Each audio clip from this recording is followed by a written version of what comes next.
হঠাৎ করে সুমন বলল, লাদেন একটা কথা বলবো। বল, কি বলবি? না মানে আমি বলতে চাইছি, তুই কি তোর জীবনে কারো প্রেমে পড়েছিলি? সুমনের কথা শুনে আমার রাগ মাথায় উঠে গেছে। শালা আমার সম্পর্কে সবকিছু জানে, এরপরেও এসব প্রশ্ন করছে। হঠাৎ করে গাড়ির চাকা বাহিরে কোনো কিছুর সাথে লাগার কারণে রিয়া আমার উপরে এসে পড়ল। কি যে একটা বিপদে পড়লাম, না পারছি কিছু বলতে, না পারছি কিছু করতে। রিয়ার দিকে একবার চোখ গরম করে তাকাতেই রিয়া ভয়ে চুপচাপ হয়ে বসে পড়ল। সুমন আমাকে আবার প্রশ্ন করলো, লাদেন আমি কি বলেছি? আমার প্রশ্নের উত্তরটা দিবি না? দেখ সুমন, মেজাজ এমনি অনেক গরম হয়ে আছে, এর ভেতরে আমাকে আর রাগান্বিত করবি না। আর তুই কি এখন আমার সাথে মজা করছিস? আপু আমার দিকে তাকিয়ে বলল, ঠান্ডা খাবি? এনে দিব কি? আমি কিছু বলার আগে রিয়া বলে দিল, শুধু ঠান্ডা খেলে কি হবে? তোমার ভাইকে বরফ দিয়ে গোসল করিয়ে আনো, তাহলে মেজাজ হয়তো কিছুটা ঠান্ডা হবে। আমি আর কারো কোনো কথার উত্তর না দিয়ে চুপচাপ বসে আছি। আমি জানি রিয়া সবাইকে ওর দলে নিয়ে গেছে, সবাই এখন চাই আমি যেন রিয়াকে বিয়ে করি। প্রায় 2 ঘন্টা জার্নি করার পর আপু বলল, আমরা চলে এসেছি। আমি শুধু আপুর দিকে তাকিয়ে বললাম, তুই না বলেছিলি আমাদের অনেক দূর যেতে হবে, আর এখন এত তাড়াতাড়ি আমরা চলে এলাম? এত নাটক করার কি দরকার ছিল বল? সকাল সকাল তো আমাকে একটু ঘুমাতেও দিলি না। আপু একটা মুচকি হাসি দিয়ে বলল, যে মেয়েকে আমরা দেখতে এলাম, এই মেয়ে কিছুক্ষণ পর কলেজে চলে যাবে, এজন্যই তো তাড়াতাড়ি চলে এলাম। গাড়ি থেকে নামতেই একটি ছেলে আমাদের দিকে এগিয়ে এলো। সুমন আমার কানে কানে বলল, এই ছেলেটা নাকি মেয়ের ভাই, মানে আমার শালা হবে। আপু আর সুমন আগে আগে যেতে লাগলো, সেতু মাঝখানে আর রিয়া আমার সামনে। হঠাৎ আলতো আওয়াজ করে রিয়া বলল, আমাকে ছাড়া অন্য মেয়ে বিয়ে করে তুমি সুখে থাকতে পারবে বুঝি? রিয়ার কথার উত্তর দিয়ে আমি বললাম, মুরব্বীদের মুখে শুনে এসেছি, সবাইকে এক কথা বারবার বলতে নেই, তাহলে ওদের শরীরের ভাব বেশি হয়ে যায়, নিজেকে নিজে চিনতে পারে না। সবাইকে বেশি তেল দিতে নেই। থাক, এখন আর কথা বাড়াতে চায় না, ভালো একটা কাজে এসেছি, প্লিজ এখানে কোনো ধরনের ঝামেলা করো না। রিয়া মুচকি হাসি দিয়ে বলল, ভালোবাসার মানুষ যদি সুখে থাকে তাহলে তাকে আমি কেন বিরক্ত করব? আমার জীবন হয়তো দুঃখে যাবে, নয়তো ওপারে গিয়ে তোমার জন্য দোয়া করব। তবে একটা কথা কি, আমি তোমাকে সত্যিই ভালোবাসতাম, তবে সেটা প্রকাশ করার আগে যে এত কিছু হয়ে যাবে এটা আমি জানতাম না। দোয়া করি তোমার জীবন যেন সুখেই যায়। এই কথাগুলো বলে রিয়ার চোখের পানি মুছল। রিয়ার কথাগুলো শুনে আমার বুকের মাঝে কেমন জানি চিনচিন করে ব্যথা করতে লাগলো। কেন এমন হলো এটা বলতে পারছি না, তবে আমার কেমন যেন মনে হচ্ছে আমি আমার আপনজন কাউকে হারাতে বসেছি।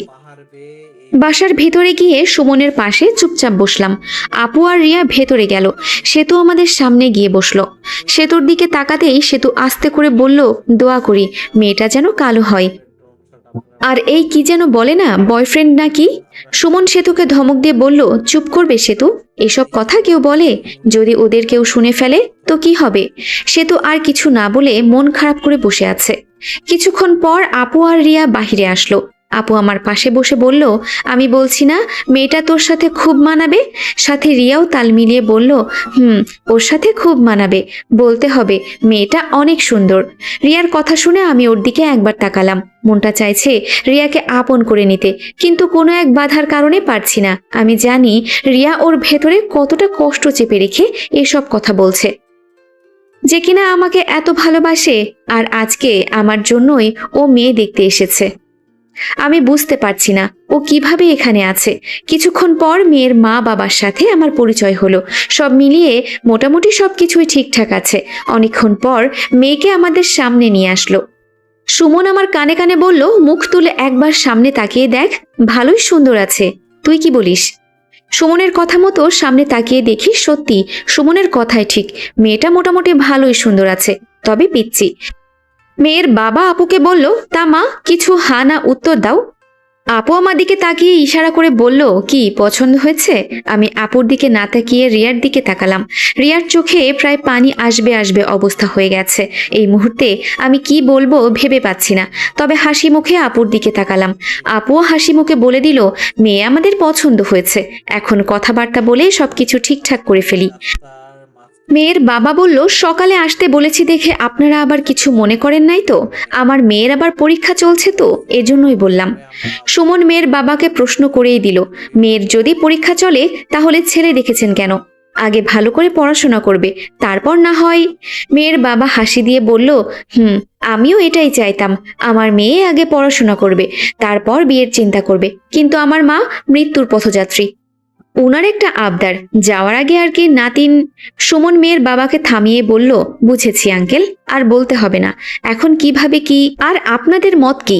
মেয়ের বাবা বলল, আমার মায়ের কখন যে কি হয়ে যায় এর কোনো ঠিক ঠিকানা নেই, এজন্য আমি চাইছি আগামী শুক্রবারে বিয়ের কাজটা শেষ করে ফেলতে, আমার মা মরার আগে তার ইচ্ছেটা পূরণ করে ফেলি। আমার মেয়ে আজকে পরীক্ষা দিলেই শেষ, এখন আপনাদের মত।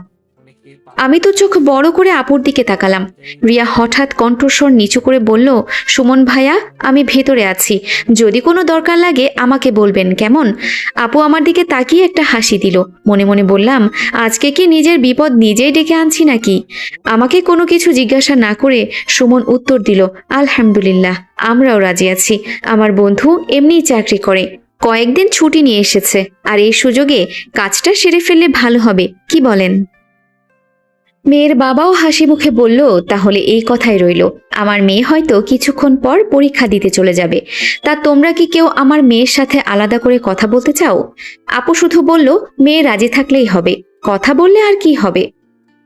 এভাবে এসব কথা বলতে বলতে অনেকটাই সময় চলে গেল।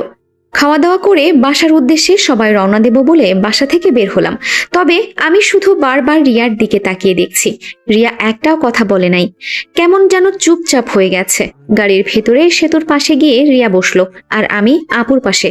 সুমন সামনে বসে বলল, তা লাদেন, মেয়ে কি তোর পছন্দ হয়েছে, নাকি পরে আবার আমাদের বকা দিবি? আমি হাসি মুখে বললাম, পছন্দ না হবার কি কারণ আছে, তবে মেয়েটা কেমন যেন পিচ্ছি পিচ্ছি। আপু খুশি হয়ে উত্তর দিল, তাহলে আমরা কি বলে দিব মেয়ে আমাদের পছন্দ হয় নাই, মেয়ে এখনো পিচ্ছি আছে? আমি আপুর দিকে ভালো করে একবার তাকিয়ে বললাম, আমি কি কখনো এই কথা বলেছি? সে তো হঠাৎ করে বলে উঠল, আমাদের আগামীকাল যেতে হবে, এখানে থাকলে আপুর কোনো কিছু হয়ে যেতে পারে, তাই আমি আপুকে নিয়ে চলে যাব। রিয়া সেতুকে ধমক দিয়ে বলল, আমি তোকে বলেছি কিছু বলতে, চুপচাপ বসে থাকতে পারিস না?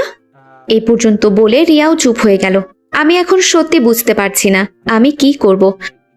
অনেকক্ষণ জার্নি করার পর বাসার সামনে গিয়ে নামলাম। বাসার ভেতরে না গিয়ে বললাম, সুমন, আমাকে এখন এক জায়গায় যেতে হবে, কিছু মনে করিস না। সুমন আমার দিকে তাকিয়ে বলল, হঠাৎ করে তুই আবার কোথায় যাবি? আর আমার জানা মতে তোর তো এমন কোনো দরকার নেই যে তোর কোথাও যেতে হবে। আপু আমার কাছে এসে বলল, ভাইয়া, মাত্র না তোমার বিয়ের সবকিছু ঠিকঠাক করে এলাম, এখন আবার কোথায় যেতে চাইছো?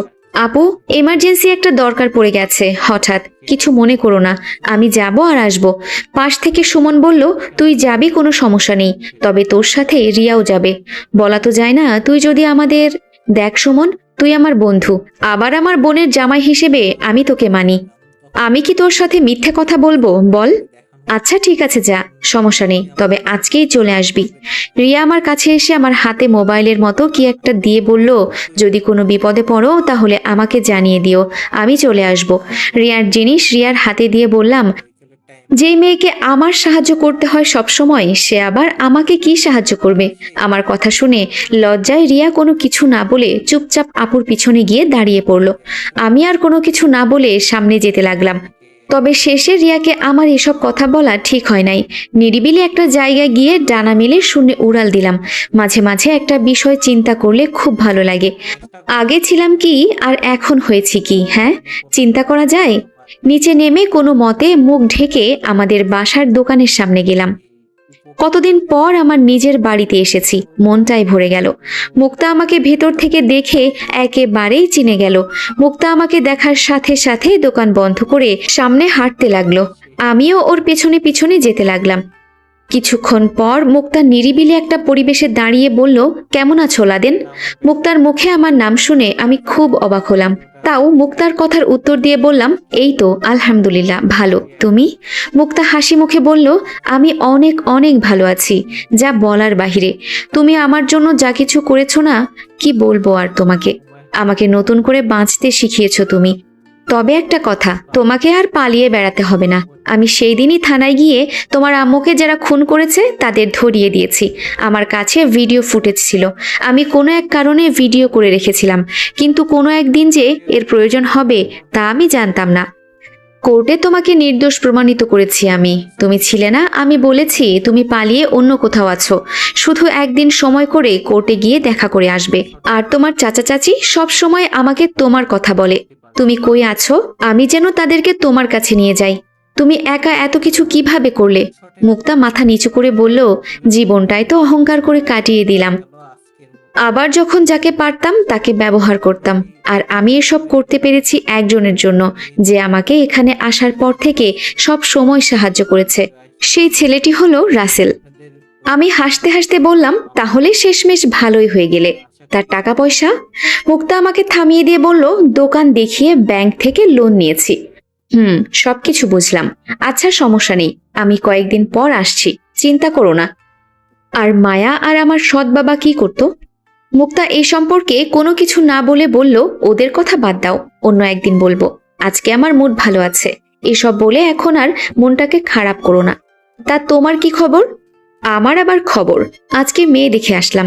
আগামী সপ্তাহে বিয়ে। বিয়েটা বুঝি রিয়ার সাথে না? আরে না, বিয়েটা অন্য একটা মেয়ের সাথে। তুমি তো জানো রিয়া আমার সাথে কি কি করেছে। এরপরেও ওকে আমি কিভাবে বিয়ে করি। মুক্তা